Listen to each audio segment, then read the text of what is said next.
Welcome to For F1's Sake, a podcast by two idiotic Formula One fans chatting absolute nonsense and offering our ridiculously biased opinions. And today we are joined by a third, Alex Rizzoli. Introduce yourself, let the listeners know who you are and where to find you. Yeah. So my name's Alex Panayiotis Lambropoulos. It's a mouthful, I know. I like to think I'm inventing the space for Greek people. If you can't tell by the name, obviously I am half Greek. So I'm trying to be one of the first kind of Greek racing driver podcasters as well. Trying to pave that little niche in there. I also run my own little podcast called, quite cleverly, Relax with Rizzoli. Which is essentially I just take half an hour of the race from start to finish and do my commentary on it, which is after this episode, my voice is going to be absolutely red raw sore, which is certainly a very interesting race, which we'll all get onto in a little bit. But yeah, that's a cool little thing about me, and on to the other lads. Well, thank you very much for joining us, Alex. So it's a Silverstone special for us. With it being the home Grand Prix, we thought we would do such, and we are recording video again on this podcast. So hopefully, at the end of this, you should be able to see all three of us. We should be on YouTube as well as posting some clips and stuff on TikTok. So make sure to follow us. We'll post everything out on our social media channels so you know where to find everybody. But yeah, so Silverstone was a pretty chaotic, pretty eventful race. Really boring. I mean, I don't mind saying at all that this was the best race of the season so far by a country mile. Yeah, 100%. I'd agree with that. I mean, first corner straight away, dramatics. Let's just get into that straight away before we get into the full race, because that start was insane. I think it's a freak accident. I don't think it's something that's going to happen again, not very often. Hopefully not, no. I mean, go on, Alex, after you. Sorry, yeah, thank you. As Brad said, a freak accident. I think what happened was, in my opinion, I think it was a racing accident. I think there was, I think it was Gasly trying to come up in the middle of, was it Russell and Joe? And let's just give a shout to Nicholas Latifi beating a Mercedes off the line. Didn't he? Him and Lewis absolutely disappeared off the start. Insane. I couldn't believe it. I was cheering. I was Latifi were brilliant. Then obviously Gasly tried to follow suit, and I think George Russell just tried to obviously go on the racing line. Obviously turn left. Gasly. So it looked like George Russell was just drifting left, wasn't he? And so as he began to drift left, I think was it Pierre Gasly that was in between Zhou and Russell, and it's him that caught Russell's back wheel. Russell goes into Zhou, and then we get this horrific looking accident. I mean, we could only see it initially, couldn't we? In the background of the camera angle at the end of turn 2, and we just see this car, sparks flying upside down, and we're thinking, "What the fuck has gone on there? Like, what has happened there?" Like 40 minutes, wasn't it? I mean, no evidence. I have a picture which I will show the camera now of the aftermath when it was on the trailer. I think I've seen this. Yeah, it's horrendous. Yeah, the whole roll bar's gone on the roof. Which is mental. But again, this picture, which I'll show now, the halos, twice today, once in F2, now twice. In F1. Yeah. That's not the wrong way around. That is upside down. Sparks flying. What's interesting though, and if anyone's going to know more about this, to be fair, it's probably going to be either of you two, but it looks like the roll hoop actually failed on the car. Because that car flipped instantly. It didn't have any effect on it. So I think that's going to be investigated now. Yeah. It's like we're looking at that first picture that Alex showed. I mean, the airbox is gone. Like, it's completely gone. I don't know how that's failed. Because I mean, I don't know where the roll structure lies. Because I think it's underneath the airbox inlet, the air take above the driver's head. And so it's difficult to know, isn't it, from those particular pictures? But I'm sure we'll hear about it in the media soon. But I mean, there's another picture as well. I'm not sure if you two have seen it, of the car actually sandwiched between the catch fence and the back of the Armco. Yeah, you saw it on the video. That one. Yeah, that's horrific. Yeah, that shows again the safety of the halo. I mean, I was adamant that I didn't want the halo to be introduced into Formula One. I remember when the discussions came out, I was like, no, this isn't good for Formula One. We can't see the driver, this, that, and the other. But I am 100% a believer at this point. I mean, just after this weekend, quite clearly, it's saved lives. Yeah, I mean, I was on the bandwagon with you there, and I actually regret saying this. I went, Formula One's getting too safe. And I can remember saying that at the end of 17 when it was introduced, obviously in 18. And when we look at the accidents that we've had, obviously, I think namely, obviously, Grosjean's, but then little ones like Spa 2020, I think, if you remember there, I think there was an accident between Russell and Giovinazzi, was it? Or Raikkonen or someone, where I think one of the tyres flew across. Yeah, I forgot about that, just coming actually. through there, Yeah, and we it had the banged off Monza halo. incident as well with Lewis Hamilton. Hamilton and Yes, Verstappen. of course. Yeah. And then obviously Grosjean's now this, then the F2 accident earlier, which I couldn't believe. The sausage curb, I think, Yeah. propelled one of the Red Bull junior cars He just straight jumped over and just, it actually flew off the ground and landed on top. It was a very similar accident to the Lewis and Max one where he landed right on top of the halo. Yeah. It was bizarre though, wasn't it? It was like, because they were the two cars that touched before the corner, and it was those two cars that hit after the corner. It was like it was synchronized. It was bizarre. Yeah. I mean, another accident like that was the two Alpha Tauris about halfway through. They just pirouetted perfectly together. I think Sonoda I think just got a little bit too much throttle. His rear tapped Pietro, and they both had a beautiful pirouette together. I mean, it was beautiful. Not very fast for the team. But before we get into more of the race, I wanted to cover something I think was absolutely ridiculous. Was the shifting of the grid after that incident because of the red flag. Well, this is one of the questions I wanted to ask you two. I mean, I just don't get it. Okay, I got it. I thought it was. I'll chime in here. Sorry, yeah. Go on. I'll chime in. There was a rule made quite a few years ago now that if I think they've changed it to maybe sector 2 now or something, or safety car line 2. But there is a rule that was made: if there isn't a complete racing lap completed, the race goes back to the starting grid, because there hasn't been a racing lap completed. Therefore, if the flag should happen, it goes back. That's the thing. I mean, they red flagged that race when the cars were no more than in turn 4, and so it's a case of, well, where do you take the order from? Because cars were still swapping places frequently because they're so bunched up, from half a second to the next half of a second. The cars are in a completely different order, and so it's unfair to take it at a particular point because say, well, I had a bad exit, but I was ahead until then, and then I got ahead, 1 second later. I've been demoted. And so I think the fairest course of action there was, like Alex said, is to revert back to the original grid, because we haven't completed a racing lap. So essentially we haven't started the race in a sense. It's a bit unfortunate though, wasn't it? Because I think for me, as someone that does love Lewis, and I think it's his kind of race, that probably would have changed his race. Especially even for Latifi. He went straight through that gap. He looked like he had pace off the start.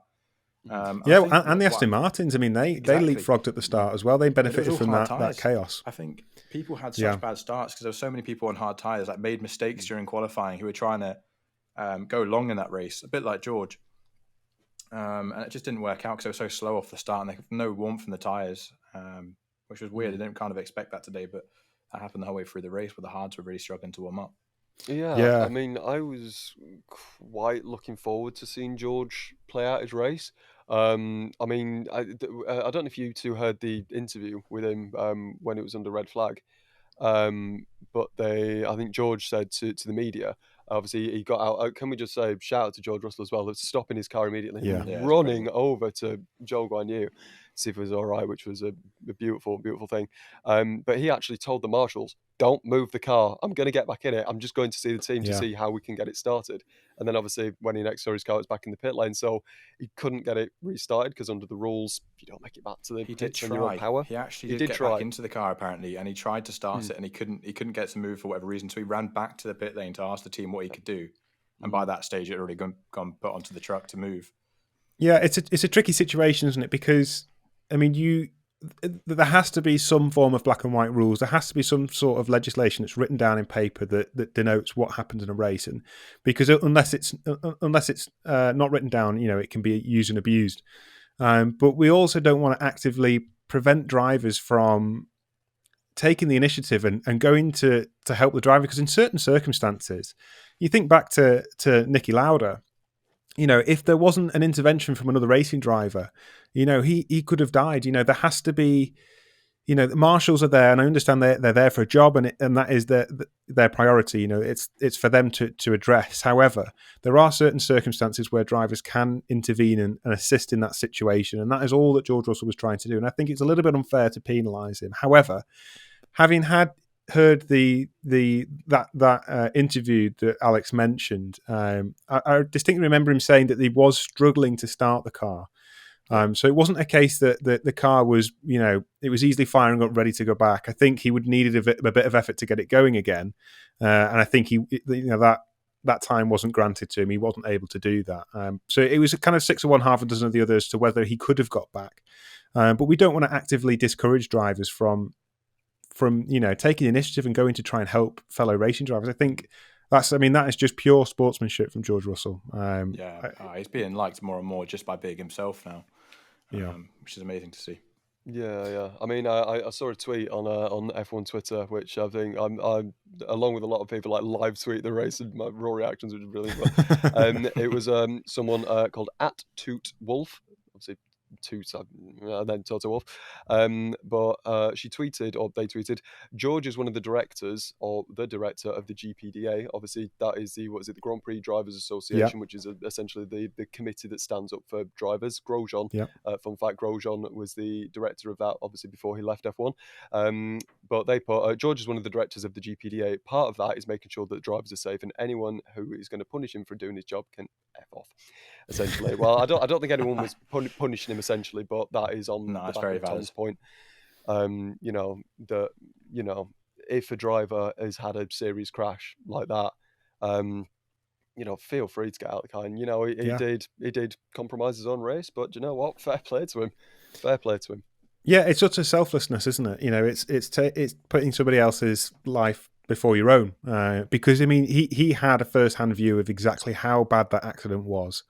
The marshals that were closest to that were, half of them were trying to get out of the way because it was to the point where it was in the catch fencing, but the other half, are going to be in a little bit of shock. They can't react to that as quickly, whereas George, he's in that zone already. It's happened. He's been in that crash for a couple of seconds. He's been able to process it. He can get out and react immediately. And so, there is certain circumstances where that type of reaction is needed. And I think, like you said, I think all credit to George Russell, and it's unfortunate that he was penalised for it. I don't know whether it would have, resulted in a different kind of race for him. I don't know whether he would have been able to complete the race, but fair play to George. I think he would do it again in a heartbeat if presented the other opportunity. Hopefully, it won't happen again, but it's one of those things, isn't it? Well, let's get off lap one. This is the first lap that never even really finished.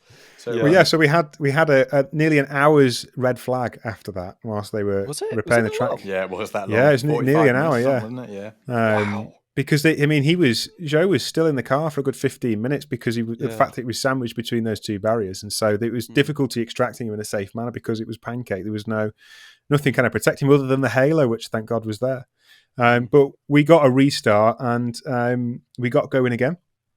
And there was cars touching again straight away immediately. And Sainz, thank God, has been extremely aggressive with Verstappen. I think that needed to be done. Yes. Verstappen is so aggressive. Somebody needs to take the fight to him, and thank God Sainz did today. Definitely. I mean, I was very much of like when they got off the grid, I was cheering for Sainz. I was like, "Bloody heck, he's really pushed him against the wall there." But do you know what? Fair play to him, because this I'm going to stand up for this. This is what we needed to see from Sainz.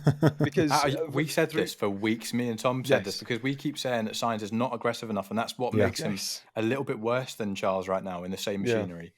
And we kept seeing it through the race that Charles was pushing him, saying, "I get the game out of the way, basically, because I'm faster." And Sainz eventually proved that he's a better driver in this race. A little bit of a Ferrari failure, I think, on the strategy. But yeah, that's what we need from Sainz. I think if he can carry on doing that, he can give it to Verstappen, who admittedly had issues during the race. Yeah. I mean, he had which driver was it that had an entire end plate missing? Was that Leclerc? Leclerc, Was it Verstappen? Leclerc. To be fair, he was, imagine him with a fully working car. Would have been absolutely rapid. But, I couldn't believe that. I mean, Leclerc throughout most of that race until the safety car was faster than Sainz, and I thought, as good as Sainz was on that restart, he just didn't have the pace against Leclerc. I mean, how much time must he be losing with that? That end plate missing. Really makes you think, well, how much slower was Sainz in that race? For what reason? 5 points of downforce. I think it's more than I that. don't know what that means. Yeah. So I'll be honest. I I'm have the no same as idea. that. I'm the same as that. I want to understand it, but yeah, obviously he lost 5 points, which is, from what I gather, a lot of downforce. So how, he would have dominated that race. And Yeah. I was actually really happy to see, or I should say hear, Ferrari going, no, you can race, no team orders. And I good was impression, very Alex. surprised. Thank you. Thank Is, you. is Mattia on the call? I didn't see. Yeah, Mattia. Spinella, which unfortunately no Ferrari did that. No Ferraris went for a spin. Speaking, no, They did on qualifying. Yes, actually they did. Yeah, I was going to bring that up, and Carlos's little off, which gave the Verstappen the lead after the restart. But yeah, I was really shocked actually, but quite pleased that Ferrari didn't bring in team orders, because Ferrari are quite a notorious team for, Fernando. Fernando is faster than you, if you remember a few years ago.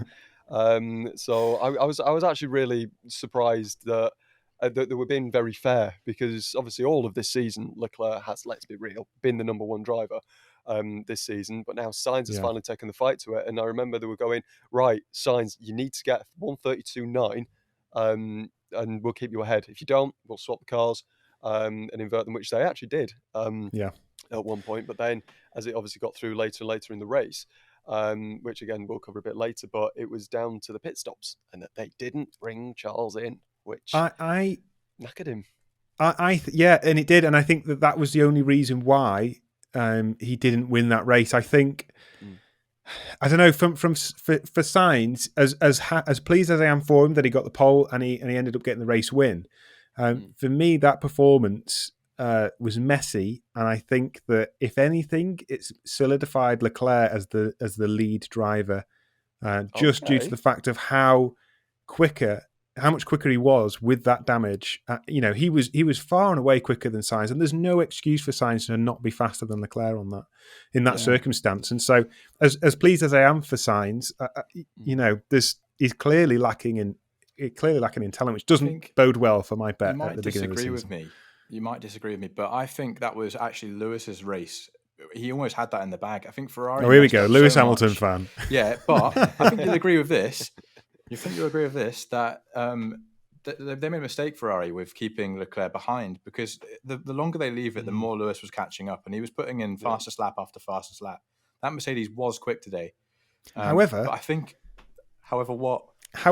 I did notice, because Lewis Hamilton on his first stint, he stayed on those mediums until, was it lap 36, something like that? Something like that. There was a gap there. They were saying it's roughly 19 seconds lost on a pit stop. And Lewis was about 17.9, I think I read. He ended up being 17.9, but he was originally 18.9 seconds. So he was only a tenth. He would have come out a tenth behind Leclerc in the lead. But they kept whittling that down, and he was losing the overcut. And I don't know why Mercedes did that. They could have come out, been a tenth behind Leclerc on fresher tyres, got round him, and comfortably won that race. I think they could have won it without the safety car as well. I think he would have just kept on catching. Perez got given the golden opportunity for that safety car, because he got the free pit stop after being on those mediums for like half the race, probably longer than half the race actually. Yeah, gets it for free, comes back out, and he gets second place. I mean, unbelievable drive from him to go from the bottom because of damage to being on second on the podium. Yeah, that's pretty special, and I think he might be driver for the day for me today. But I mean, if there's one thing that man can do, it's tyre management and comeback drives. If you remember Sakir 2020, he was spun round on the first lap. Leclerc and Verstappen both out. He was running P18, and throughout the race he just went up there and won in what is now an Aston Martin, which is mental to think about. But yeah, he's a bloody good driver. I mean, I knew he was a good driver, but last year there was a few doubts because those cars for the past God knows how many years have been tuned to Verstappen and Hamilton. Whereas this year, Perez prefers a much more understeery car, whereas Verstappen likes a much more pointy car on the front end. And that really, really suits Checo. As we've seen, now I think he's only 34, 36 points behind Verstappen in the championship, which is amazing. Honestly, Perez for championship. I'm praying for it. Can you imagine? That'd be any outlandish forecast. You have to put a bet on it. You've just got to do it. I did it. Putting your bet down. You got to put your bet down. I put a bet down that's already come true, which is all teams will score a point this season. And I obviously that was done within like the third race in or fourth race in or something. But yeah, so I'm gonna go a new world champion. I think. Interesting. Think as well. So new world champion. I'm going to be bold with it as well. Russell and Norris both will win a race this season. So that's kind of like all the young guns in the top teams, which will have won a race. And there's going to be a race where both Hasses and both Williams are going to score points. So that's that was 4 nearly today, out of wasn't 10. it? I thought you were going to say both actually, Hasses and both Williams get in the top 5. yeah. Oh god, yeah. That'd be nuts. If That'd be Mick incredible. Schumacher gets a top 5 any race this season, I will get him tattooed right on my He butt had cheek. he had a great race today. He had a great race needed today. it. Special He did. mention to him, for sure. Yeah, special mention for Mick. He has been, let's say, under some media controversy. Well, not controversy, but he's Pressure. Yeah, a lot of from media us. pressure. From us, Yeah, from us as from well. everyone. Yeah. I mean, we are the From media. everyone. I mean, and I'm so glad to see. I mean, that battle. I haven't obviously. I've been alive to say this, but I was commentating Verstappen and Schumacher having a battle, which you haven't been able to say for about like 24 years or something. So that was incredible. I did think it was 24 years. It's something like that. Yeah. 20 what? But since you've from Schumacher and Verstappen, what are you trying to say? No, as in like when they were on the grid together and they were fiiting, because obviously you've got Jos Verstappen, the who was team. Max's Yeah. dad. Oh, sorry, okay. yeah. I thought you were trying to say them two for 24 years. Oh, no. That's a hell of a rivalry. But no, like he needed that really badly because now, thank God, he's finally scored his first points.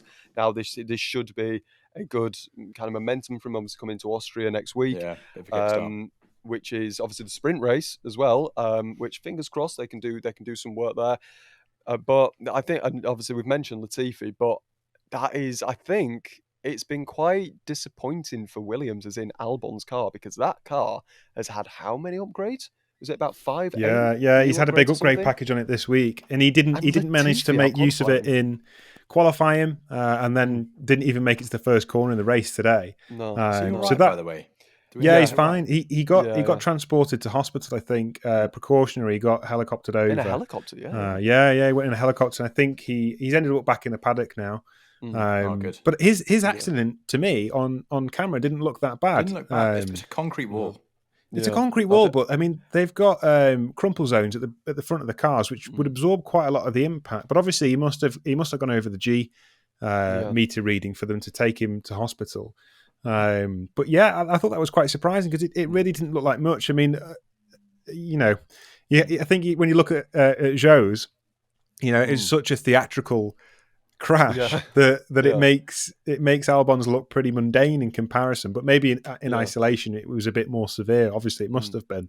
And he did get a couple of whacks, didn't he, by other cars because he was just completely out of control at that point. But just quickly moving back to Schumacher. I mean, he nearly had Verstappen on the line. I mean, it was literally down to the last corner. Yeah. I mean, I genuinely thought he was going to get...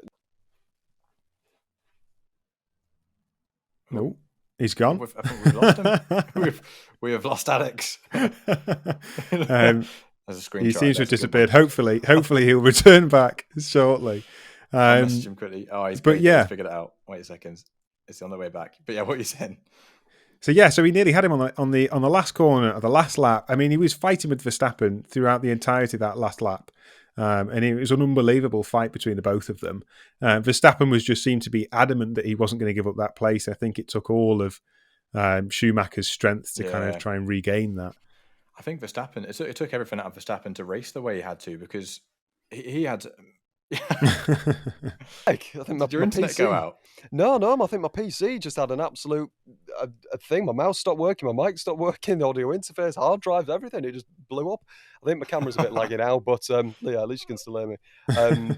But sorry, going back to Schumacher, going through Luffield. I did think that was a bit harsh from Verstappen. I think shutting the door like that, but. Again, what a battle between them two. Like, can we just deep for a second?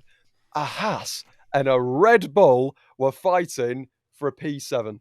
P6 actually. No, P7. P7 they were fighting for, P7. yeah. So Verstappen ended up 7th, Schumacher 8th. But yeah, I mean, we were just saying, across the entirety of that last lap, they were battling hard, but it seemed like Verstappen was like, no, enough is enough. I've been passed by enough people.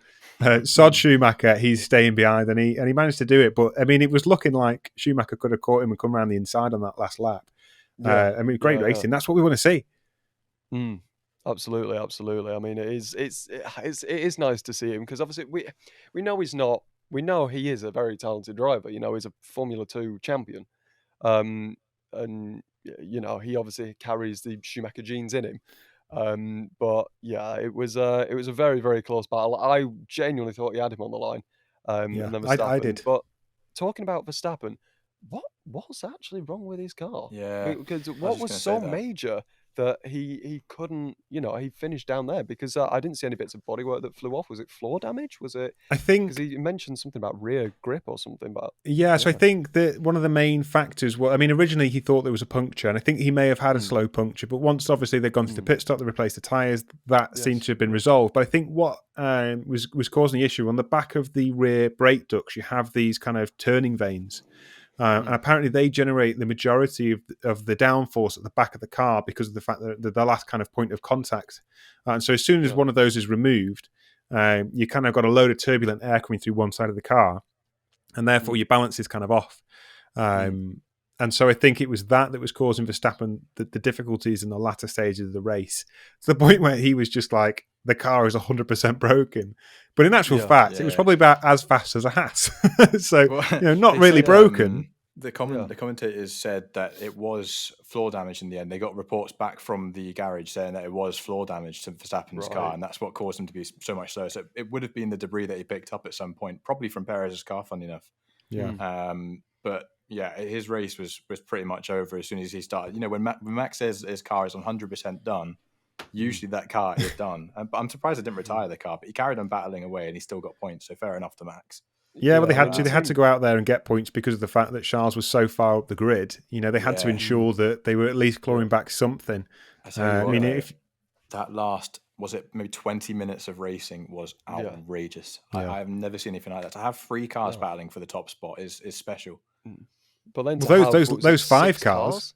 Yeah, those 5 or 6 cars for what was it? For essentially what was third down to 6th, 7th, 8th. I mean, I can't believe it. Every corner there was another car. I think there was a great battle between 3 cars, and then Alonso came through, and then Norris came through, and then it was mental. I've never seen Formula 1 racing like that. It was that double overtake between Hamilton. Hamilton double overtake between Perez and Leclerc. That was unbelievable. And then it immediately switched back, and then you had Perez and Leclerc go through, and then Hamilton was at the back.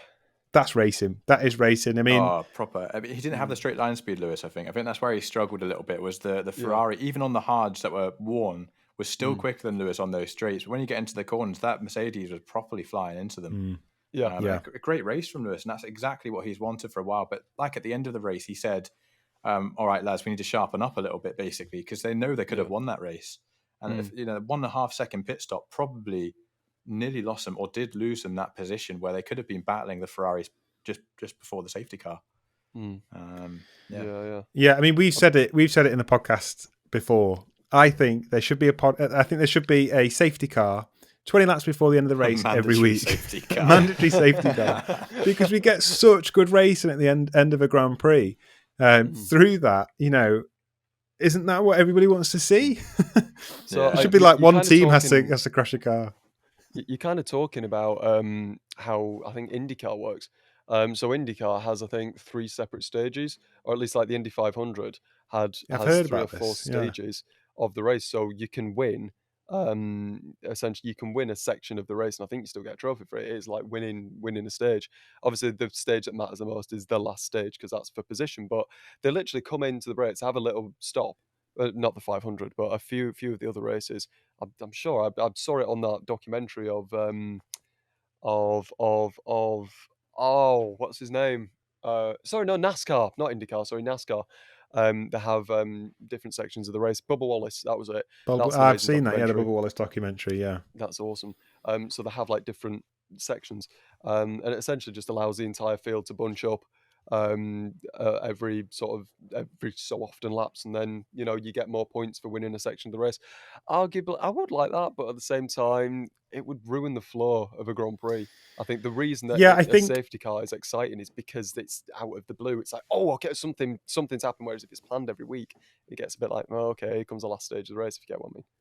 Yeah, because I think otherwise you'd have, people are going just for the stage rather than the overall win, and so therefore the order could have been already changed up because of certain teams that can only push for a certain period of time.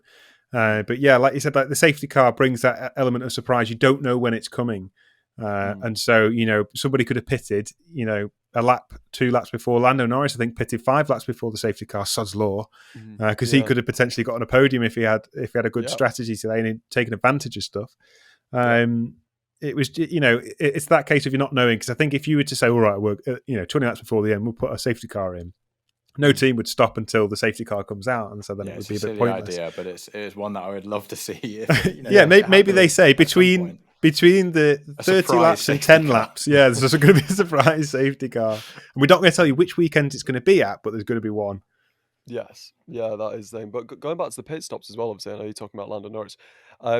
Ferrari, when I think it was Hamilton came in to get the softs, or somebody came in to get the softs, they had 11 seconds to decide whether they are going to pit Leclerc to put on softs. So obviously Sainz has come in, had 11 seconds or something to decide if they were going to double stack. And I just think that is pressure, because that call, I think, ruined Leclerc's race today, because if you put him out on softs, he would have walked away with that. The thing is, though, I mean, they'd already decided to put Sainz on the softs, so why not just have that as a team-wide policy? We just put them on the same tyres to ensure.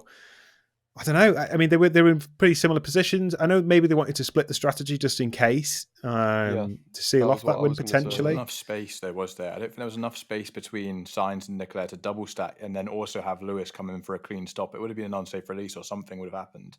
Well, they could have slowed Lewis down. Maybe they could have just decided to throw something at his car, or from the stands. It could be anything. But I think that's probably why it happened. And I think more. Sainz had a car that wasn't damaged, so why would you not bring in the car that's perfectly ready to go and win that race, rather than Leclerc, who, that car wasn't perfect. That could have been a factor as well. I don't know, but weird decision. Yeah, it was a bitty race for Ferrari. I think they scraped through. They were lucky that Verstappen had the issues that he did, and they were lucky that Perez didn't have a few more laps, because I think there's a potential there because I think he finished 3 and a bit seconds behind Sainz. It's dominant, that Red Bull still. Yeah. It is, yeah. I think if he'd have had another 10 laps or so, he'd have got him. That Red Bull looks fast, and I think it's not been the most reliable car this season, but it's by far and away the fastest. Other teams seem to be bringing upgrades, but they don't seem to be touching the sides in comparison. I think Verstappen is nailed on for the championship this year. Yeah, me too. As much as I'd like it to be somebody else, I mean, I put a bet on Sainz to come first, and that is what I'd have liked to have seen, or even Leclerc. I don't know. I just think Red Bull have just got. They seem to have the beans. You say that, but we're only halfway into the season, and you've already seen this year and last year how much it ebb and flows. So for all we know, Red Bull are going to be on a horrendous next 3 races or something, and then Leclerc, and that even still keeps Sainz coming. Well, you are right, because I mean that reliability will play more of a factor towards the latter part of the season, and so it might be a case that it starts to compound, and they do have a few DNFs, and so there's no room for any team to back off. I mean, Ferrari and Mercedes have to be there. I mean, it's just a shame that Russell didn't finish today with him being so consistent, because he would have been right up in the fight. Yeah, podium for Russell, I would have said as well. I mean, if they were all, I think if all of those cars had no damage, there was no issues, I would say Max probably would have just dominated and just disappeared. But Lewis and George would have had a really interesting fight, I reckon, because those Mercedes are quite clearly better than what they have been. Yeah. Even though Max and Perez weren't in their best position, Perez wasn't setting fastest lap after fastest lap. He wasn't doing that until the very end of the race, but Lewis still got fastest lap. Yeah. So it's definitely a quick Mercedes, and that track favours a British driver, obviously. Yeah, I think, I don't know. I mean, you look at everything that's been surrounding Formula One this week. I mean, there's been a lot of ridiculous stuff surrounding Formula One before this race even began, with the racist remarks from Piquet to Hamilton, which I think is just completely wrong. You couple that with Hamilton's desire to kind of prove the naysayers wrong, and he's got the home crowd. Hamilton is the hardest person to beat on the planet at Silverstone. And so if you were to beat Hamilton, you are doing pretty bloody well. Yeah, exactly. And so, I mean, we know then that is the ultimate performance of that Mercedes is where he came, which was third. I can't see him doing any better than that today, unless he'd benefit a little bit from strategy in the safety cars. And that first pit stop, I think he should have pitted earlier. I think he could have won the race. But I mean, I don't know. I'm glad to see him on the podium this week after everything that's gone on. And to see the support he got. But talking of support, because I noticed that you posted on this on Twitter, Alex, and I think you did as well, Brad, and I know I did. I mean, booing Verstappen. I don't know. I'm not on board with that. I'm not on board with that at all. No, I don't get that. It's very much it's one of them things that's disgustingly British. I think we have. It's a good way of putting it, Alex. Sorry, Mr. is. Greek. Yeah. We don't have that in Greece. No, but I mean, I even remember. I mean, I'm not into football, but I got into the Euros when they were on, and I think it was someone booing. Oh, it was the England fans booing someone, or another fans booing the British, or something like that. And it's just such a.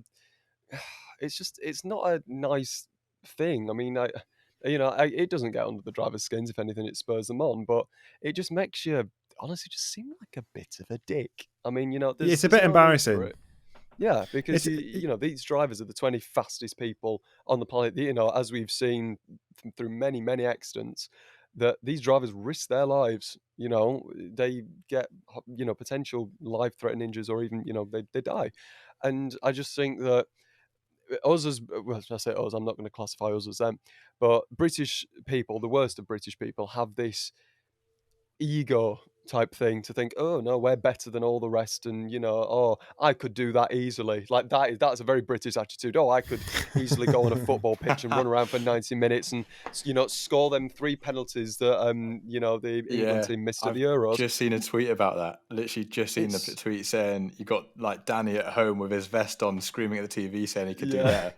Like, not really, mate, not really. But it is a shame that they're like that. But after now being slated by Alex for being British, I think it's one of the only races. It's one of the only races where Max hasn't got the upper hand on support. Because I remember when me and Tom went to Abu Dhabi, I've never seen such an orange wall of supporters. That is not a Verstappen fan wall. That is normal seats that you could turn up to, but it just happens to be that half of the Netherlands were there. So it's mental how much support he gets now, and that's always going to happen at a British Grand Prix. You've got support. They had this at Zandvoort, didn't they? They were booing Hamilton. I don't know. I mean, what are they booing him? What are they booing him for? I mean, I understand. Whoa, Brad, blooming heck. Let's not get into that.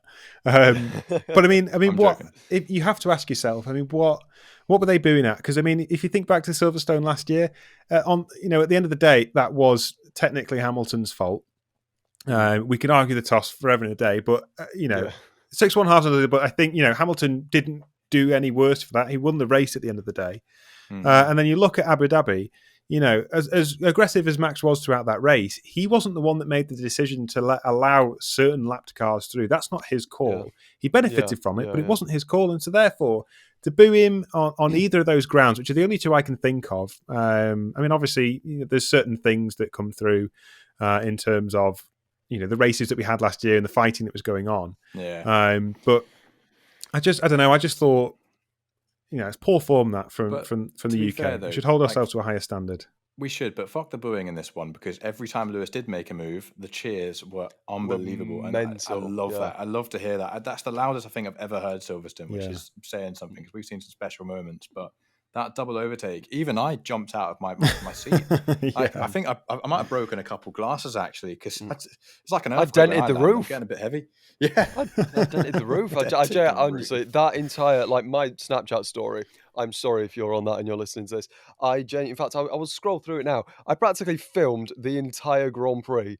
And Jane, there are some clips where I was that out of breath. I was going, Verstappen had signed, and Hamilton, they're all together. And I'm not joking. That was genuinely how bad it was. Here we go. So we've got, there we go.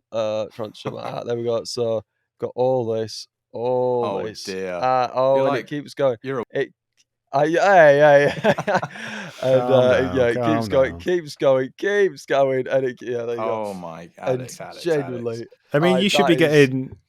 You should be bidding for the F1 broadcasting over Sky there. Yeah, that's brilliant. Honestly, like all of that was nuts. Like, in fact, can I play? It shows you how good of a race it was. I mean,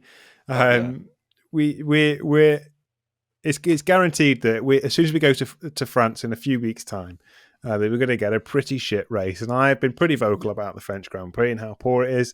And there was a buzz about. I mean, you were saying this as well, Brad. There was a buzz about Silverstone this week. It was palpable, the electricity, wasn't it, surrounding the Grand Prix, more so than we've had in a long time. I think, considering we've not got a really close championship battle at the top, there was so much energy surrounding this weekend. And I for one, I mean, Silverstone has never been my absolute favourite Grand Prix, but I for one was really excited about this. Yeah. It was incredible. I think it was all the stars being there. Obviously, you get the stars there quite a lot, but it was nice to see like Stormzy on the grid, Tom Cruise. I think it's Keanu Reeves even was there, Freddie Flintoff. So many great people on that grid who are new to Formula One now. I think they had a really quick one on the grid when they said with Freddie, I'm new to Formula One. My sons have been watching the documentary on Netflix and all that with Drive to Survive. And it feels like Formula One's becoming a huge thing, which it should have been for years. But now the racing's so close, it's suddenly like something to really behold. I mean, definitely. I think Netflix has been a massive boost for Formula One. Sure. I mean, you think of all the new people. I mean, I know in my friendship group, I mean, a lot of them have gotten into Formula One recently in the past couple of years or so, and luckily for them, they got to experience that championship battle between Verstappen and Lewis, which I think then kind of converted people from being a casual watcher because of the Netflix series into being, proper fans. And that's great for the sport. And then you have instances like this where for, what is the home of Formula One, we've got people that are coming on and looking at the races and thinking that, who can watch that race and go, oh, Formula One is boring. You can't. It's of all the sports on the planet is packed full of drama. There's nobody can argue the toss on that, I don't think. You look at it in comparison to other sports and it's incomparable. I mean, there's such a thrill and a buzz with it, and it's one of those things that from the sidelines or behind the wheel of a race car, it's mental. And I think I've just found. There we go.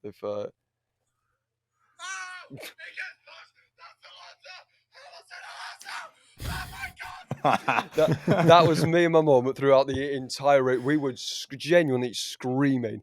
I was out of breath. I thought I was going to faint when that battle at the final. You got to listen to his podcast, everyone. It is literally that energy the whole way through, from the start to the end. It is literally Alex going mental. Stop it.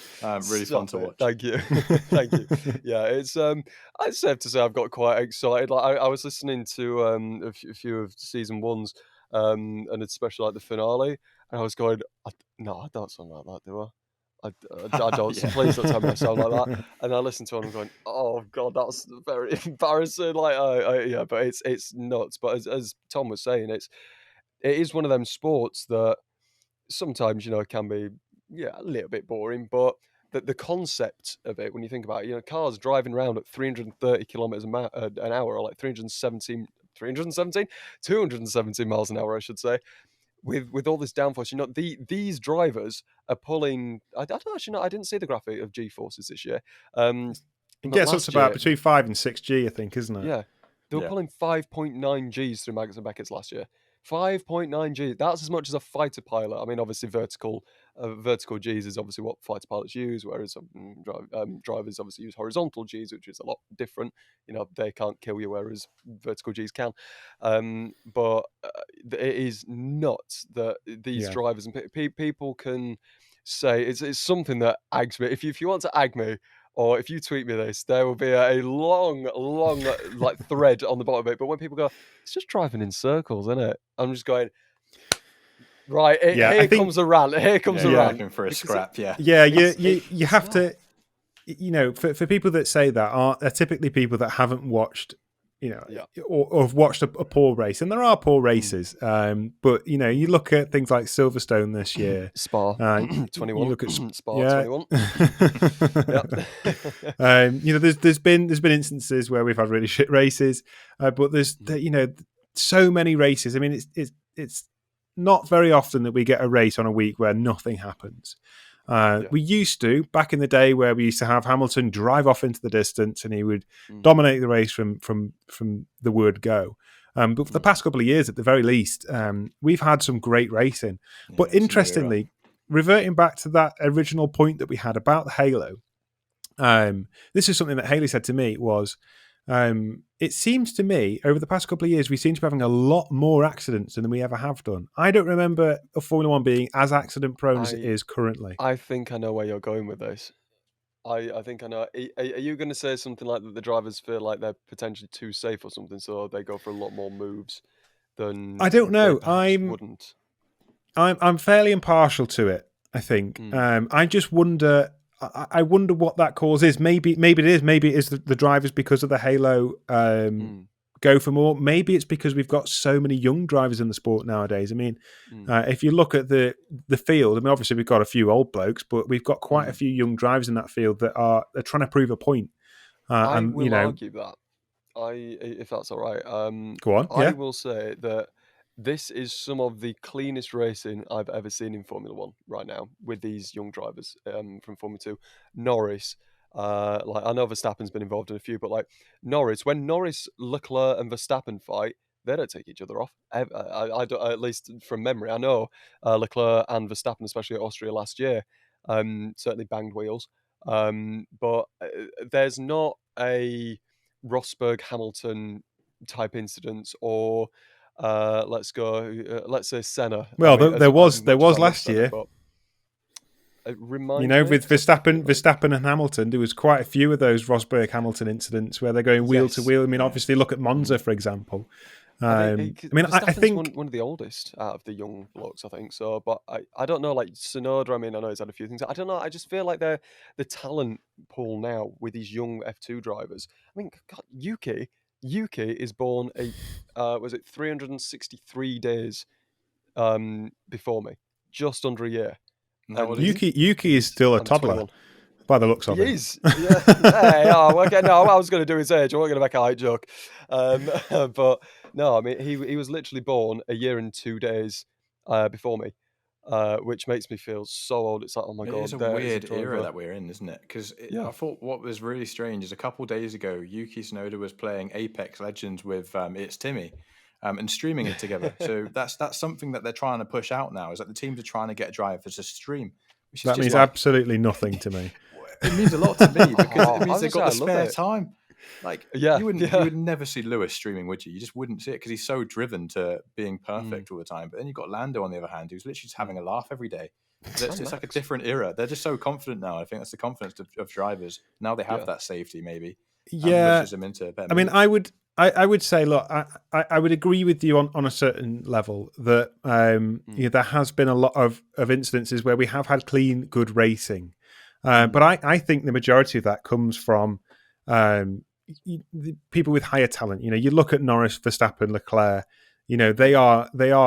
They would all be world champion, multiple world champions given the car. They are that good. But then you look at Stroll, Latifi. You look at drivers like that, and they do cause incidents, and they are typically ones that are involved in one way or another. And there seems to be a lot of those. They seem to be happening quite frequently. I can't think of a race weekend where we've not had an incident. Do you mean in It's- terms of them two drivers, or do you mean in general? No, not just those two, but general. in general. And I'm not saying it's them every time; it never is. Yeah. But I feel that there has been, on a whole, on average, there's been more incidents in the past couple of years than there has been previously, and I think that maybe is naturally because these young drivers are quite feisty. If you think back to, you look at Alonso, and I think a really good example of this was actually Kimi Raikkonen. He would fight nail and tooth, but he would do it really fairly. Hamilton is the same way. I think of that age group, they've matured, they understand the racing, their racecraft has been honed, perfected, and that shows. And I think with the younger drivers, less so, but they have to make those mistakes in order to kind of eke those out and kind of hone their racecraft. I think maybe that's why, maybe because we've got a younger grid, that's maybe why we're seeing that. But who am I to say that? I have absolutely no qualification, any credence. Nobody listens to me anyway. So, I mean, what do I know? No. To be fair, no, you do make a good point. But I think just all the drivers genuinely just do. I mean, it's perfectly human. Everybody makes mistakes. Yeah. Even the greatest. Lewis has made quite a few mistakes, but he's a 7. Some people say 8-time world champion, but that is a discussion Brad for would say another that. episode. Yeah. Oh yeah, I know. But yeah, I mean, I was. Latifi really did surprise me this weekend with the old upgraded car. He was running as high as P8 at one point in the race. Yeah, no, I saw that. Yeah, and I was like, go off, Latifi. Go on. Like, this is what we wanted to see, because, as we very well know, there is a lot of talk about that seat going the way of a certain Oscar Piastri. Yeah. Well, we've drivers. it always gets mentioned every week at this podcast. Yeah, it gets mentioned every week. But no, it's going to be interesting. Would Daddy Stroll kick out his own son? No, I can't see that happening. I think he would sell the team before he did that, which he may do. Which he may do to Audi, to be fair. But with Latifi, I think. I mean, we do have Canadian listeners, and I am almost certain that one of those is probably Latifi. And so maybe he has been listening to us, telling him to book up his ideas, and now he's driving faster. Dan Rick listens to this every week, Alex. Wow! Of all people, yeah. But he's terrible at driving. So it's he is. I know, he's awful. No, Brad, don't do so the many Aussie bad like races, that. hasn't he? I'm not doing him for. But he's one name we haven't actually mentioned again. I was going to say, that I was can't another defend him. pretty. It's a dead. It's a shit race yet again from Ricciardo. I can't defend him I'm this so weekend. done with him now. It's annoying me. I want to see someone like Piastri just fighting like Norris can. He finished second to last compared to Orlando, who finished P6. Well, he's listening. Tell him. Yeah. Oh, Danny, right. Look, mate, I love it. Maybe for speaking an Australian accent, maybe, mate, you'll improve. But so I'll just do this to Danny Rick. But mate, I don't know what's wrong with the car, but you need to up your game, because you're clearly a talented driver. You've won with McLaren last year. You've won races with Red Bull. I love you, mate. I saw you driving around before the race in those classic cars with like an old driver thing. I've got to find the video because it was absolutely funny. Here we go. We're seeing him just for the listeners. I apologise for this. Yeah. Me too. Welcome to Alex, people. Welcome to me. But mate, you just need to have a good barbie tonight. Regroup, refocus with your team, and bring some damn pace to Austria. I think he's had enough. I think he's had enough opportunities at this point to show us. Too many Barbies. He's had too many Barbies. But maybe that's his problem. He's had too many Barbies. He's overweight. There we go. No, I feel I keep wanting to defend him every weekend. Yeah, I love him. I really do love him. And given the car on the weekend, I mean, we saw last year. I mean, granted, I know Verstappen and Hamilton accident, but he drove that race. He was ahead, and he won that race. And it was a McLaren 1-2. Fun fact, they only won 2 last year. Yeah. Believe it or not. But he just this year, I don't know whether he feels the car's too heavy. Maybe it's a bit of an understeery car. But in that McLaren, like this race especially, Danny made like P15, P13 out of 14 that finished. Yeah. Was it 14? Who retired? Only 14 finished because Ocon DNF, didn't he? He was what caused the last safety car. Yeah, and Bottas as well. Also, and Gasly as well. Bottas. I can't. Yeah, I think it was a mechanical failure. So we had Russell, Zhou, Albon, Bottas, Gasly, Ocon, and all out. So pretty disastrous race in terms of finishes. Definitely, but yeah, I can't keep defending Danny, man. Like he has to do something because whatever he's doing is not working. And do you know, I did think Zach Brown was being a bit harsh earlier in the season when he said, you know, there are clauses in the contracts with Danny, but you know now. I'm not so sure, but the question: who would they put in? Because Pato O'Ward is someone who I thought was a hot shoe in, but he's just signed with IndyCar for another 4 years. Well, we originally thought that it was going to be Gasly, didn't we? And then Gasly. This is what I actually wanted to talk about because we remember speaking about this last week. We were told by Red Bull that Gasly signed a new contract for a year's extension. Yeah, but in actual fact, it's come out that contract was already in place. They just, for some reason, announced it as if it was as a year's extension, which was really bizarre. I don't know whether that's to back Red Bull's position. What I'm suspecting is, Gasly and Ricciardo have both got contracts for next year, and I think that potentially the financial benefits of keeping those drivers on for that period of time, and then potentially having Gasly go to McLaren after that period would kind of work. You're giving Ricciardo then every opportunity to show what he's got. I think already if I was Zach Brown, he'd be gone. But I think it's probably down to financial circumstances with the cost cap and everything that's in place. Maybe buyout clauses aren't encapsulated in that, and so they would contribute to that $140 million a season cap. I don't know. Oh, that's a good question actually, because I know it's not funded to media activities, but then again, no, I think this is. Please, tweet me if I'm wrong, but I think the 145 or whatever, 155 or 165 because of inflation. I think they have announced that they are upping the cost cap because of inflation, which part of me is okay with, but part of me does kind of want to see how the teams would cope with sticking to it, because I think Christian Horner said, it'd be a massive shame if we had to let people go to be pay within max. the cost cap. To pay max. Yeah, but I don't know. Part of me would kind of like to see the teams struggle like that, or maybe the teams have to miss a race or something. I think what we want to see is every team being able to hit the top of that cost cap. So therefore, we're seeing every team on a level playing field. It has to be in that situation for a number of years until we start to see any results from it. You have to see people maxing out that budget cap for 5-10 years. But when we do get to that point, we know then that they're all operating under the same constraints, and then it should be a fair fight. Well, someone's going to break the rules, aren't they? Someone's going to break the cost cap, and that's where the struggle should hopefully come from. And I think that's why it's there. Is that the teams like Mercedes, Ferrari, and Red Bull, when they hit that cost cap, that should hopefully give the chance to people lower down, because they're going to start getting penalties for breaking that cost cap. And that I think is going to be an even more interesting part of Formula One that we haven't yet seen. But let's wait until the end of the season to see how much they're struggling with that, because surely there's going to be. We've already seen penalties for bringing extra parts they shouldn't have had in the car. So how bad is that going to get towards the end? It could be really interesting.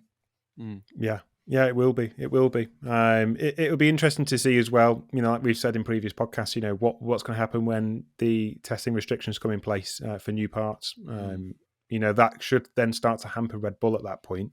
Will we see Mercedes and Ferrari starting to catch up and create a bit more of a fight towards the latter part of the season? Have that compound with Red Bull and their reliability issues getting worse?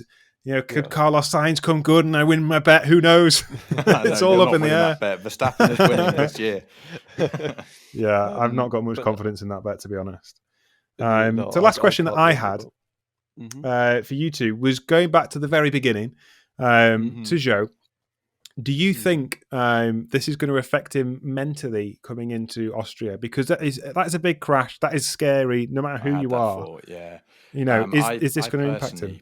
Yeah, I think it will. I think personally that this will affect him quite a lot. He's just come off the back of quite a good 2 qualifying sessions. I think he's been Q3 in one of them. I don't know where he finished in qualifying this time. Yeah, he had a fantastic weekend up until that point this weekend. He did really, really well. Yeah, I think mentally for a young driver like that, you've got to have some kind of. There's got to be something in your head that goes, shit, that I don't want it to happen again. There's no way that you can't be human if you come out of that and you aren't somewhat hit by it, unless you're Max. So we'll have to see. I think he will struggle, but at the same time, he's the best. He's the best at his profession. So yeah, maybe he'll be okay. He's used to that sort of crash, I'd imagine. It's probably happened to him in his career at some point. Maybe not as bad as that, but yeah, maybe he'll come back. I don't know. What about you, Alex? What do you think? I'll be honest. I'll disagree with you there. I think for the weekend, no. For FP1 and the first 3, 4, 5, maybe first push laps, yeah. But after that, no. I mean, I again, I'm talking from Yeah, someone fair who enough. I haven't had a bad racing crash. I have had a write off before, which was scary. But the next time I got in a car and drove on the road, in fact, no, I had to drive a van. At work a few hours later, and I was just, I was really upset when I had to clamber out of my car, but that was because that was my first big crash, and my first and hopefully last write-off.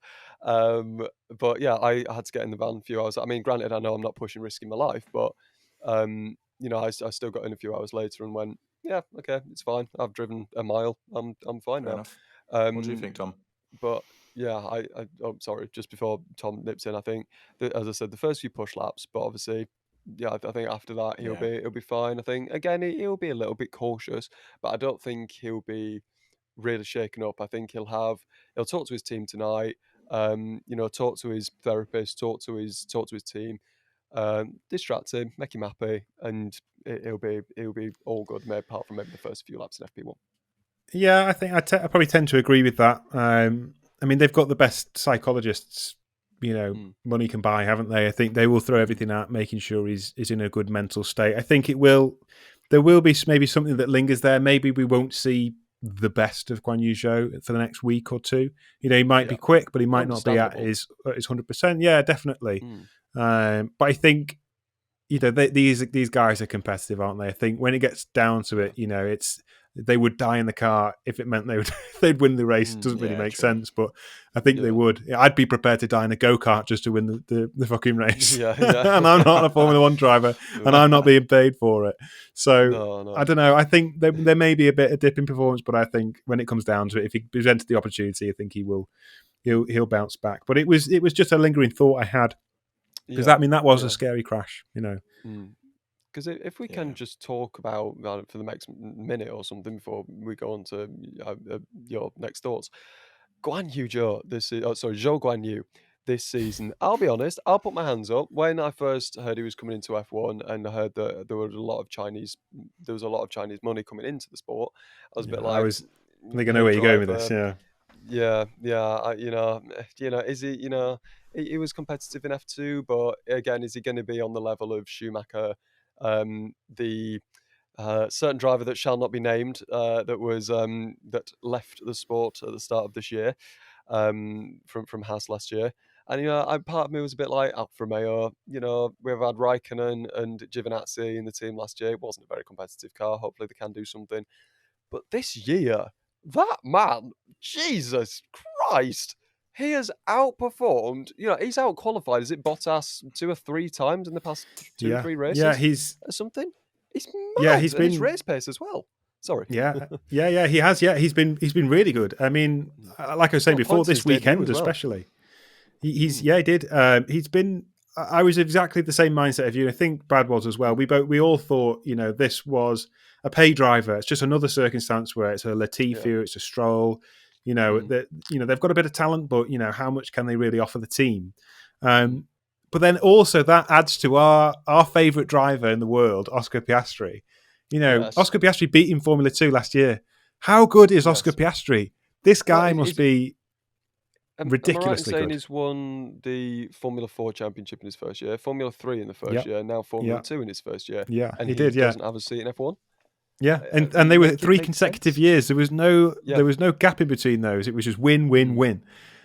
He should be in the. I say Ferrari. He should be in the Red Bull. Get as good as Perez is. He's old now. Get him out. Put Piastri in, and let's see a title fight. I'm not accepting that slander after a P19 to a P2 today. I'm not accepting that slander. Do you know what? I like Danny Rick. I'd like to see what Piastri could do if Alpine would very kindly loan him to that. Because let's be real, Piastri and Norris. It's a good lineup there. Well, if Ricciardo gets COVID and can't compete, the McLaren have already signed a contract with Alpine to have Piastri loaned to them in that event. Yes, or Norris, and so we were kind of we weren't willing it. We weren't willing it on. I won't say that, but Yeah, we were kind of we were just hoping for the opportunity. Yeah. I would be you won't be interested to disappointed see if it came round.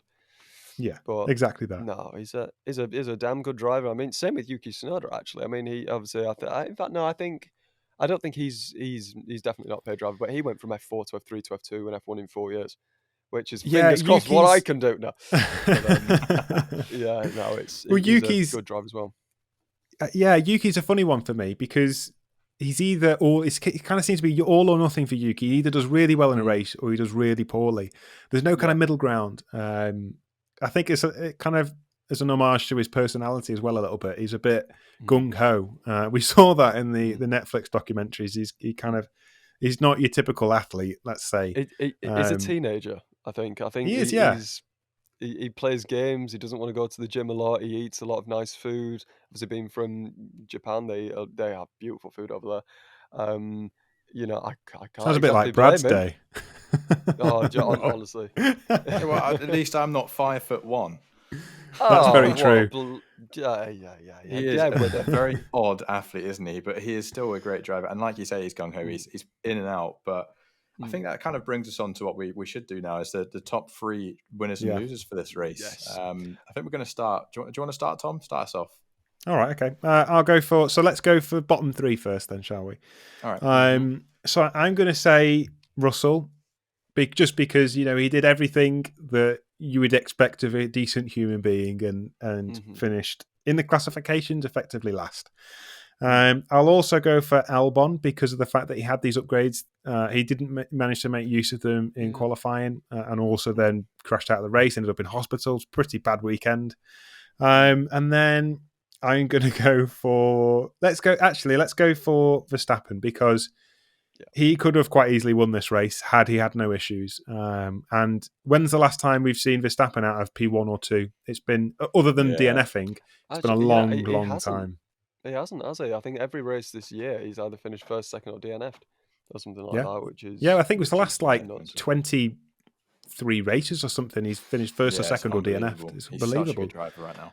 I think I'm actually in agreement on all 3 of those drivers that you've mentioned there, especially George. I think George must be pretty fuming tonight, but there's home Grand Prix, and you've gotten taken out of it for being a good guy, pretty much. Yeah. But in agreement for those 3. What about you, Alex? I agreed with both of them, but I did change one driver. I didn't have Albon. I had, I think, Zhou Guanyu. I think he was number 1 on my list just because he had, he had an amazing weekend up to that point. And obviously, let's be real. How much damage is that accident? That accident done? That's going to be over 2 million, if not a write-off. I think that'll be over 2 million. I think. I take the opposing view to that, and I would say that Guan Yu Zhou is one of this weekend's winners because he came out of that accident, which was a horrendous looking accident, unscathed, completely unscathed. Very lucky. So I would say I take your point. Yeah, I would say he's one of my winners. What about winners then? What about winners, Tom? So I would say Guan Yu Zhou. I think purely because he's okay, and that's what we all wanted. I mean, we were waiting with eager anticipation to find out, the condition that he was in, and it turns out, it seems like there's absolutely no issue with him, which is a testament to the safety of the cars, which is what we want to see. So he's a winner for me. Not even a fracture, which is unbelievable. So thank God for that. Thank God for the halo. Thank God for the safety of those cars. I'd say Sainz, obviously, it's got to be Sainz. It's been pole and winning the race. I mean, really pleased for him. To get your first win and your first pole at Ferrari, it's pretty special. So it's definitely a win for him. And I think I would also say, I don't know whether to go for Schumacher just because I'm pleased that he's got points for the first time, or whether to just go for... I think I'm going to go for Hamilton just because of the horrible stuff that's been said this week and that's come out. I think it's nice to see him on the podium. And everybody knows I'm not the biggest Hamilton fan, but at Silverstone, I'm fine with him coming on that podium. I'm happy for him. And I'm just pleased that he's managed to get past these horrible things that have been said, which we obviously do not condone. Yeah, no, I'm going to agree with pretty much everything you said there. So special mention, obviously, to Guan Yu. Great that he's safe and happy and good. No fractures, great. I'm actually not going to say Lewis because I think he's more of a loser than a winner today because I think he could have come out of that with a win. So I'm going to say Sainz, Leclerc and Perez were my winners, because I think Leclerc to keep the car like that with the downforce loss is pretty incredible. Perez to go from 19th to 2nd is just a joke. It wasn't even 19th, it was like 17th because he was 3 cars were out.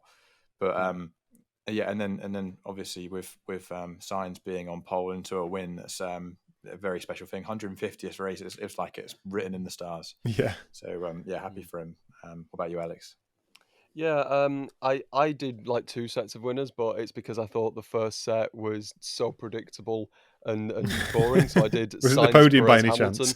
Yeah, literally. Yeah. Well yeah, done, it was Alex. literally the podium. Well done. So I changed it up. So I went. My first winner was Perez. I mean, a drive like that is, the comeback mega. comeback king. Is not a kid anymore. him. No, he's not. No, he is. What's his title now? Is the Mexican Defense Minister, or the Mexican Minister of Defense? Is now the Mexican head of attacking and strategy, and now is the Mexican. Help me out. Comeback man. Combat man. So it's like the worst superhero ever. I'm saying that because of the name, not because. Oh dear. Swiftly moving on.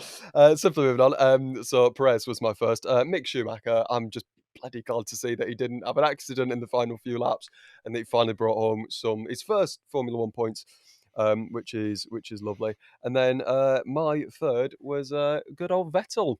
Let's say, I think we haven't mentioned it already. Points, yeah. Happy 35th, pal. You're a legend. Yeah. And I think, what better gift can you give yourself apart from driving the car that you own, which is Nigel Mansell's 1992 FW14B with your own blue suit.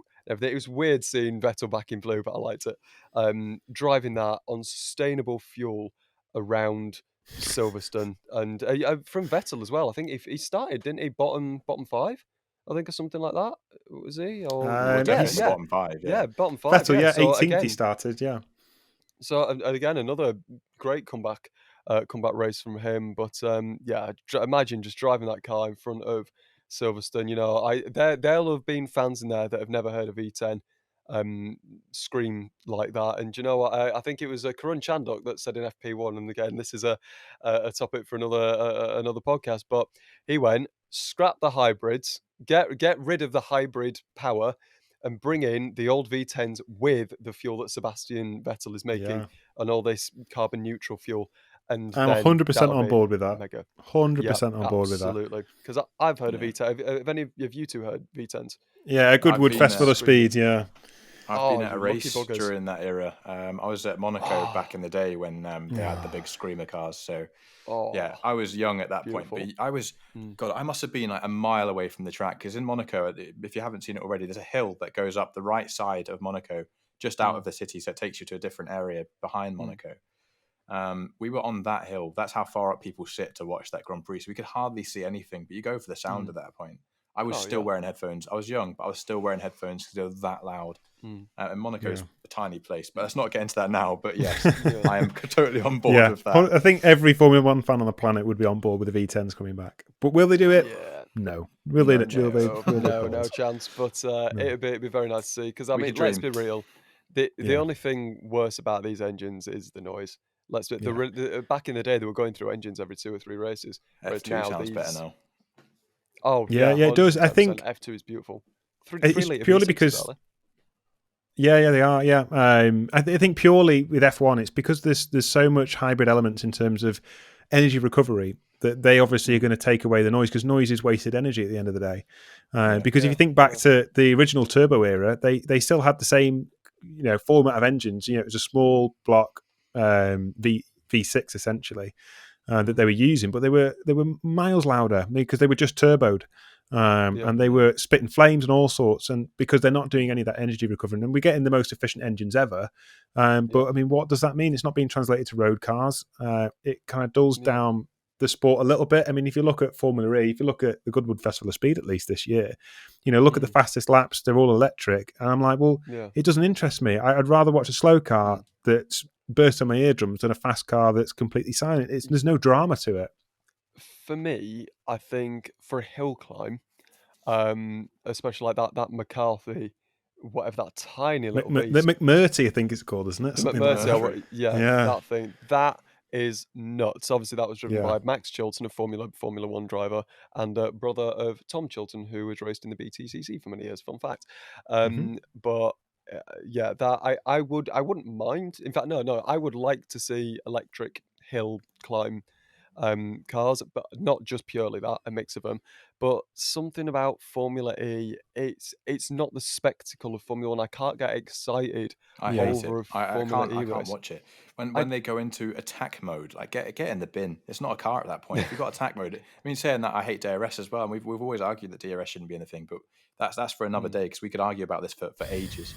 Yeah, my mum purely thinks that they should get rid of it. But although she was on board with the idea of bringing back the V10s and getting rid of, I think I said keep DRS but bring the V10s. But then I realised that half of the defence of DRS is your ERS, which is your electric motor, because you put that in overtake mode to defend. Yeah. So, but no, like the hill climb, I really want to go to Goodwood, because they are some class cars there. I mean, it's a cracking weekend. Anyway, I want to see is, we are. Sorry, go on. Finish your bit. Thank you. The two cars that I think I want to see in person, or three: Lexus LFA. That V10 is mental. The Alfa Romeo, the BTCC car from 1994. In BTCC, that car was beautiful. Again, another V6, and a Porsche 996 GT2, which is again another flat six beauty, and a Porsche 911 RSR from Le Mans. You could list these off forever and a day. Two cars goes to 4. Absolutely, yeah. It goes to 10, goes to 30. But yeah, I mean, on that note, I mean, we are kind of running out of time now. Unfortunately, Brad, there's no time to do your whole hours-long Formula 2 biopic. No, I'm not accepting that. So, no, sorry, we can't have it, you see.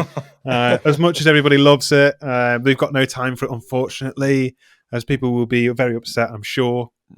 Although we should mention that, I know we've already covered it, but that incident with the Halo, because I think we'll let Brad take that, because that was mental. So I'll do the quickest F2 ever. You ready? Accident. There we go. Yeah. Oh, wow, accident. Yeah, done. Yeah. But yeah, on that note, thank you very much for joining us, Alex. Let people know where to find you. So what is your everything? Good question. My Relax with Rizzoli, so the podcast brand. That is Relax with Rizzoli on Instagram, I think. So literally just one word. Bear with me, I've got to check this. Yeah, Relax with Rizzoli. Then it's Relax W Rizzoli on Twitter, because the name is too long, something that I'm very familiar with a name like Lambropoulos. So it's Relax W Rizzoli. And then my main is Alex _Rizzoli, and it's Alex.Rizzoli on Instagram. So I think that about covers it. Should cover it. That should cover it all. Yeah. Obviously, Brad's is at F1 sake Brad. You can find him there on Twitter. He talks all sort of drivel and has many arguments with people throughout the week. And mine is at F1 sake Tom. I do no such thing. Mine is nice and clean. Load of rubbish. But on that note, thank you, everybody, for listening. Make sure you're following us on YouTube as well as TikTok, which should be up soon, I believe, Brad. Final point. Go on. Everyone's predictions for Austria sprint race. Okay. And sprint race and the race itself. Go on, you go first, Alex. Go on, quick fire. Oh God! Put myself in the mud here. Who's fast around Austria? It's a tight track. It's quite a downforcey power track, as well as that. So fast cars, Ferraris, Red Bulls. I think the weather is supposed to be dry, so I don't think we're going to get anything like Hassie. No. Let's go K-Mag top 10, top 3. Sod it. Let's go with Sainz. I think he's on a good run at the moment. If he can keep up this pace into next week, then I'm going to go with George Russell. So I'm a fan of bold predictions.